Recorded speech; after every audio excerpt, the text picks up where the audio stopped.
Good morning mga ka-auto! Kamusta kayo? So natapos na naman po yung month end. Nakakadalawang buwan na tayo sa 2026. January, February, di ba? Ang bilis ng panahon mga ka-auto. Hindi rin tayo nakapag-review ng mga unit kasi nga medyo na-busy ako paghahanap ng kliyente, paghahanap ng benta. Ngayon magre-review tayo. Anong unit ba itong kinaupuan ko? Teka, nakasubscribe na ba kayo? Kung hindi pa, pakisubscribe naman po yung channel namin. Bibigyan ko kayo ng 5 seconds para mag-subscribe. Ito na ang 5 seconds nyo. 1, 2, 3, 4,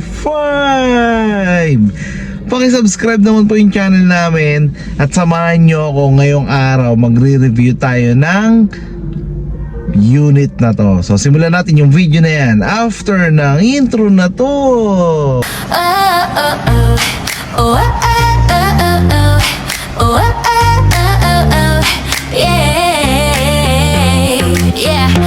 Pasok ka na sa ride ko, Team Angeles, tara let's go. Brand new car, swak sa'yo, smooth ang biyahe parang tayo. Kung hanap mo ay comfort at style, dito sigurado ka with every mile. May vlog pa kami, check mo online, lahat transparent, walang rewind. Team Angeles Vlog, yeah we got that car. Brand new wheels para sa'yo, superstar. At kung trip mo ay van, meron kaming renta. Sama ka na, hatid ka namin kompleto ang kwenta. Para sa pamilyang masaya, sakto tong biyahe. Caravan, basta safe at presko lagi. With Team Angeles, you know the vibe. Sakay na babe, let's take a ride. Caravan, ikaw ang pipili. Basta kasama ka, panalo lagi.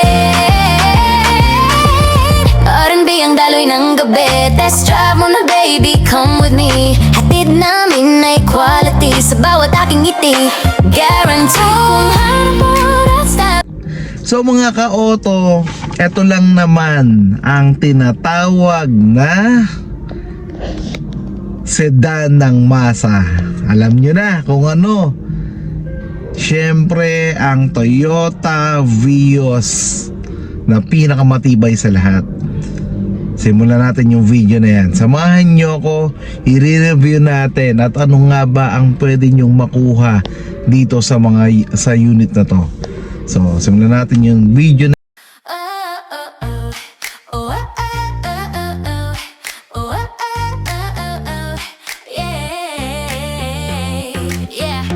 Pasok ka na sa ride ko, Team Angeles, tara let's go. Brand new car, swak sa'yo, smooth ang biyahe parang tayo. Kung hanap mo ay comfort at style, dito sigurado ka with every mile. May vlog pa kami, check mo online, lahat transparent, walang rewind. Team Angeles Vlog, yeah we got that car. Brand new wheels para sa'yo, superstar. At kung trip mo ay van, meron kaming renta. Sama ka na, hatid ka namin kompleto ang kwenta. Para sa pamilyang masaya, sakto tong biyahe. Caravan, basta safe at presko lagi. With Team Angeles, you know the vibe. Sakay na babe, let's take a ride. Caravan, ikaw ang pipili. Basta kasama ka, panalo lagi. R&B ang daloy ng gabi. Test drive mo na baby, come with me. Hatid namin ay quality sa bawat aking ngiti. Guarantee kung hanap mo that style, dito sigurado ka worth every mile. May vlog pa kami, check mo online, lahat transparent, walang rewind. Team Angeles Vlog, yeah we got that car. Brand new wheels para sa'yo, superstar. At kung trip mo ay van, meron kaming renta. Sama ka na, hatid ka namin kompleto ang kwenta. Para sa pamilyang masaya, sakto tong biyahe. Caravan, basta safe at presko lagi. Team Angeles, baby, let's ride tonight. Caravan, yeah we do it right. Sama ka sa vlog, let's shine so bright. Team Angeles Vlog, feel the vibe, that's right. Team Angeles Vlog, yeah we got that car. Brand new wheels para sa'yo, superstar. At kung trip mo ay van, meron kaming renta. Sama ka na, hatid ka. So simulan natin sa gulong mga ka-auto. Yan. Ang gulong ng Vios ng XLE ay 185/60 R15. So ito yung design ng mags niya. Yokohama yung gulong. Yan. So punta naman tayo sa ilaw. Ito, kung mapapansin nyo dito sa fender, may signal turn dito. Tapos sa ilaw niya, halogen yung ilaw niya. Tapos yung fog lamp, halogen din. Yan. So punta naman tayo sa makina mga ka-auto. Check natin ang makina. Yon.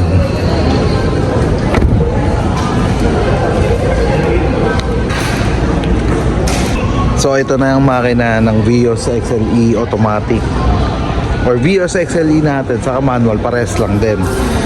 Dual VVT-A na to, 4-cylinder inline, DOHC, 16 valve at EFI na to mga ka-auto. Ang eksaktong displacement nito mga ka-auto is 1,329cc. Maximum output nito is 99 PS at 6,000 RPM. Ang maximum torque ay 123 Nm at 4,200 RPM. Yan, CVT na to, hindi siya automatic, CVT siya or continuous variable transmission. So punta naman tayo sa side mga ka-auto. Tignan natin ang suspension nito mga ka-auto. Ang suspension ng Vios na XLE ay MacPherson. Then yung ginamit na brake ay ventilated disc brake. Sa likod naman, ang ginamit na suspension dito ay torsion beam. Then yung brakes na ginamit ay drum brake. So yun. Pasukin natin yung side. So yun mga ka-auto, dito na tayo sa loob. Tignan natin yung legroom. Di ba? Komportable. Yung room height, ito yung room height. Yan, ganyan pa kataas. Komportable naman talaga ang Vios.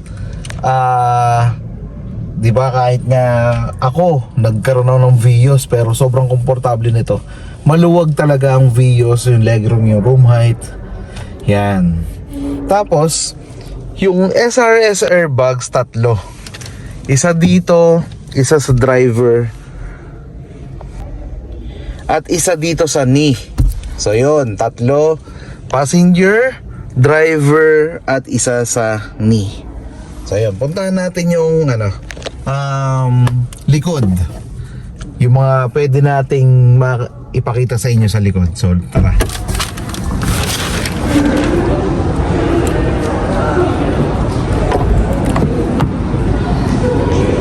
So dito sa likod, ito naman yung legroom niya mga ka-auto. Halos isang dangkal. Then yung room height, ito. So yung room height niya, ito. 'Di ba komportable pa rin? Dito sa likod, tatlo yung pwedeng makaupo. Then yung material na ginamit sa mga upuan ay fabric. Yan, fabric na kulay itim. Then yung ceiling natin ay color gray. Meron tayong grip assist, 4 na grip assist. Isa sa driver, isa sa passenger sa harap, isa dito sa likod, at isa dito rin sa likod. So total of 4. Lahat ng upuan natin ay may headrest. Yan, tingnan niyo yung headrest sa harap, ito. Then ito naman yung sa likod. O, di ba? So komportable pag babiyahe tayo, naka-headrest. So puntahan naman natin yung likod. Silipin natin yung trunk. Yan, dito sa likod mga ka-auto, meron tayong dalawang backup sensor at isang backup camera. Yan. Yung antenna natin mga ka-auto, shark fin antenna. Then check natin yung yung trunk. Malaki luggage to, malaki yung trunk nito. O, di ba? Ganyan kalaki yung luggage mga ka-auto. Kasya yata ako dito. Di ba? So, hindi pa natin ma-testing yan. Baka mahirapan lang ako, pero kasya ako dito malamang. Then, tignan natin yung spare tire. Ayan, nakabagsa rin. Yun. Di ba? Kaya maraming may gusto sa Toyota Vios eh. Comment nyo naman below mga ka-auto yung kung naka Toyota Vios kayo. So puntahan naman natin ang dimension. Paano nga ba natin ipapark ang isang Toyota Vios? Ang overall length nito mga ka-auto is 4,420 mm. Yung overall width nito is 1,730 mm. Yung overall height naman to is 1,475 mm. Yung wheelbase is 2,550 mm. O, di ba? So pasukin naman natin ang paborito ng lahat, ang driver's side.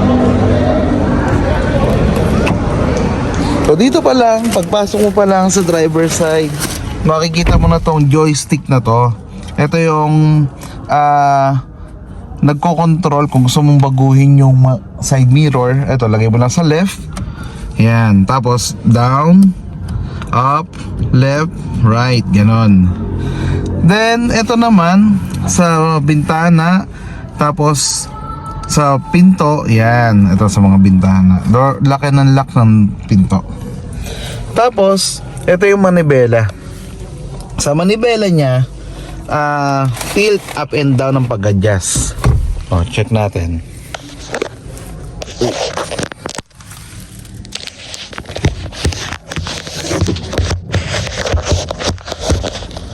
Para kita niyo yung pag... So yun mga ka-auto, tilt up and down ito. Tilt up and down. Pero hindi siya telescopic. Tilt up and down lang. Up, down. Tapos ito yung lock niya. Yan. O, di ba? Kung saan kayo komportable mga ka-auto na kung paano kayo magmamaneho. Then, pakita ko sa inyo.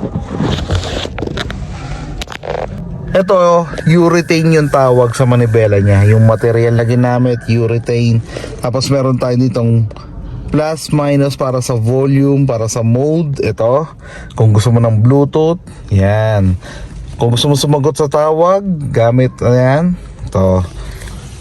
Tapos, ilaw. Ayan, signal. Wiper. Yan.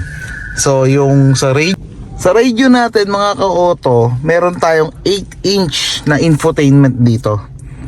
Meron na tong AM, FM, Bluetooth, voice command. Meron na tong voice command, Apple CarPlay at Android Auto. So yun yung sa infotainment. Then ito naman yung sa aircon. Yan, knob type to.